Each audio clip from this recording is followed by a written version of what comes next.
To discuss the situation in Syria, the U.S. military role there, and throughout the region, I'm joined by Doug Ollivant from New America in Washington and Kimberly Marten from Columbia University here in New York. Doug, I want to start with you. If this was a one-off incident, how consequential is it? Well, if it's a one-off that is designed with the strategic purpose of informing not just Syria, but all regimes that the United States has a zero tolerance policy on the use of chemical weapons and other weapons of mass destruction, then it's making that point. But in terms of the Syrian civil war itself and U.S. policy in the Middle East, probably very little. Kimberly Marten, the concern that everybody has now is not just necessarily what's Syria's response, but what's Big Brother Russia's response. Well, I think that it's not going to be as bad as some people have been predicting.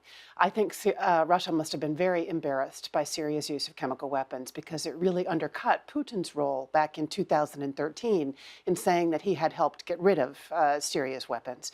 And what's really striking is that Russia got an hour's advance notice of the strike, and there were no Russians killed, and there were no Russian helicopters hit, but there were Syrian soldiers killed, and there were Syrian airplanes hit. And I think that might be an indication that Russia didn't tell Syria that the strike was coming. Wow. Doug, what about that? Is there enough daylight between Syria and Russia there, at least on this specific issue, considering how geographically important Syria is to Russia's military presence in the Middle East? Well, certainly in the larger picture, Syria is very important to Russia, much more important than it is to us, and therefore they're very vested. But I really agree with Kimberly's analysis. The Russians had to be embarrassed by this. It's really hard for me to get my head inside the logic of the Syrian regime, why they would do this, why they would provoke the international community, embarrass their patrons, the Russians. This seems to make no sense to me. And I totally agree with Kimberly. It's not at all beyond the Russians to let them feel the brunt of this attack so that they don't do something like that again. Rex Tillerson's supposed to go to Moscow next week. How's that conversation go? Well, Putin is somebody who really respects strength. And I think this might have been quite intentional as a way of showing Russia and showing Putin in particular that President Trump is not going to take lying down whatever it is that Russia does in the Middle East. And we have to be concerned that Russia is also increasing its military influence in Egypt, potentially in Libya, also in Afghanistan. And so I think a message of strength here in Syria is something that might actually benefit Tillerson in getting a good deal in Moscow. Doug, what about that influence that Russia has been increasing throughout the Middle East? Well, as Kimberly pointed out, it has, if not have a strong relationship with the three countries she mentioned, with Afghanistan, with Libya, with Egypt, is certainly trying to extend tentacles into those regimes. It's not the same kind of relationship they have with Syria, but certainly they're starting to expand their influence in the region. I still maintain this strike was much more about chemical weapons than about the Syrian civil war or Russian influence or anything else. But if the Russians are willing to take away a message of U.S. strength from this, I certainly have no problem with that. So, Kimberly, this wasn't an issue about sort of the U.S. versus Russia, more specific, not even about regime change, but really specifically about chemical weapons. Yes, it was. And it did follow a day of discussion in the UN Security Council about what had happened in Syria. And so it wasn't out of the blue. It was clear that there would not be a UN Security Council resolution that condemns Syria because Syria is Russia's ally and Russia has a veto in the UN Security Council. But at least there was an attempt made to get the international community thinking about this. And in fact, what we see is that the majority of U.S. allies are on board behind what the U.S. did. There was also talk that the Treasury Secretary said that we were going to impose new economic sanctions on Syria. Doug, is that going to have any more of an impact?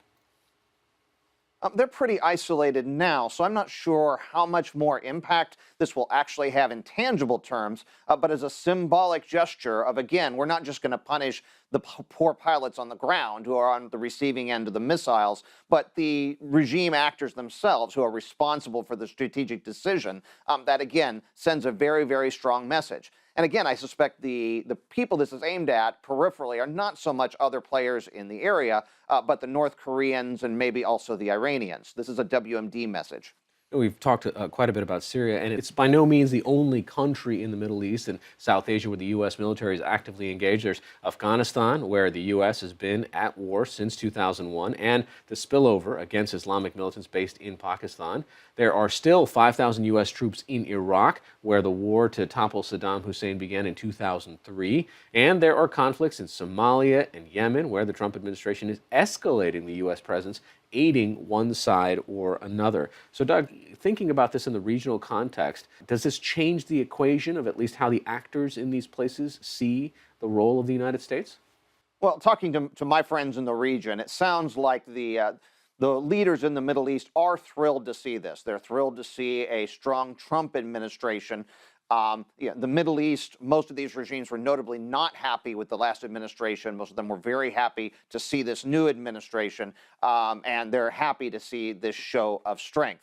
But I think in terms of trying to apply this to all the places we're engaged in the region, these are all very, very different. You know, the Iraq fight against ISIS is going very well. We can fairly be said to be winning there. Afghanistan is going much more poorly.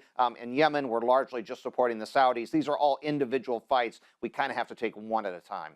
Kimberly Marten, does this change Russia's thinking about the fact that the United States is willing to use force in specific instances, especially when they're thinking about expanding geographically or other decisions that they've already made? I think it might be sending the message that there are limits. You know, there doesn't seem to be evidence that this is going to become a new U.S. military presence that has any kind of a permanent basis. And so I don't think that we're necessarily going to see the U.S. and Russia becoming out-and-out military competitors against each other. But I think it does send a message that there are limits, and that if Russia says that it has these allies that are its client states, it better be able to control what they do. All right, Kimberly Marten, Doug Ollivant, thank you both. Thank you. Pleasure, Hari.